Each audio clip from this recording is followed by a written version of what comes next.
Jesus married his cross for some point in time, but at one point in time, as he's going to Golgotha, it says, as they were going out, they met a man from Cyrene named Simon, and they forced him to carry the cross. They came to a place called Golgotha, which means the place of the skull.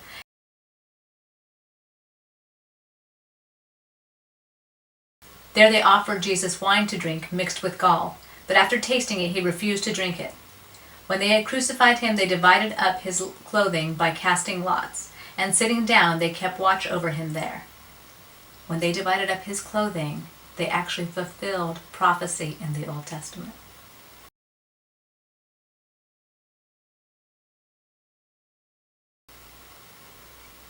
Above his head they placed the written charge against him, "This is Jesus, the King of the Jews."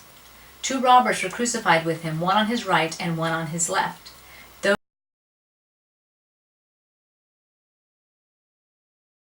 Those who passed by hurled insults at him, shaking their heads and saying, "You who are going to destroy the temple and build it in 3 days, save yourself. Come down from the cross if you're the Son of God." There's more to these robbers and what they say on the cross, and actually one of them believes in Jesus, and so you can read that in another gospel. In the same way, the chief priests and teachers of the law and the elders mocked him. "He saved others," they said, "but he can't save himself. He's the King of Israel. Let him come down now from the cross, and we will believe in him. He trusts in God. Let God rescue him now if he wants him, for he said, 'I am the Son of God.'" In the same way, the robbers who were crucified with him also heaped insults on him. Those insults that were said by those people again fulfilled prophecy. Now we're looking at the death of Jesus, which is again in Matthew 27, verse 45. "From the 6th hour until the 9th hour, darkness came over all the land." This was during the daytime, so for darkness to come over the land, this was a supernatural event.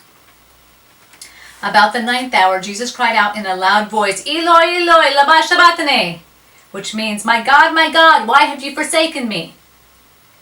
When he says that, he is actually pointing them back to the Old Testament again. I'm the one that was talked about in Psalm 22. And I'll read you just a couple pieces of Psalm 22, but you can read the whole thing. It's very short. It begins with, my God, why have you forsaken me? Why are you so far from saving me, so far from the words of my groaning? But I am a worm and not a man, scorned by men and despised by the people. All who see me mock me. They hurl insults, shaking their heads. He trusted in the Lord. Let the Lord rescue him. Let him deliver him, since he delights in him. I am poured out like water, and all my bones are out of joint. My heart has turned to wax. It has melted away within me. My strength is dried up like a potsherd, and my tongue sticks to the roof of my mouth. You lay me in the dust of death. Dogs have surrounded me. A band of evil men has encircled me. They have pierced my hands and my feet. I can count all my bones. People stare and gloat over me. They divide my garments among them and cast lots for my clothing.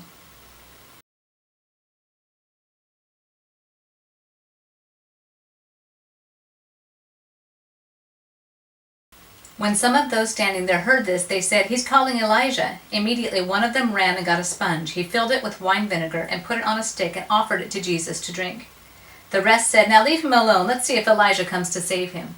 And when Jesus had cried out again in a loud voice, he gave up his spirit. What he cries out in a loud voice is in another gospel, and that's when he says, "It is finished."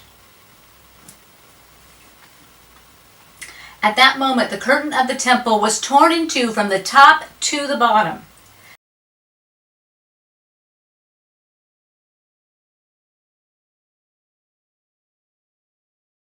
The earth shook when the centurion, who's a Roman guard, and those with him who were guarding Jesus saw the earthquake and all that had happened. They were terrified and exclaimed, "Surely he was the Son of God."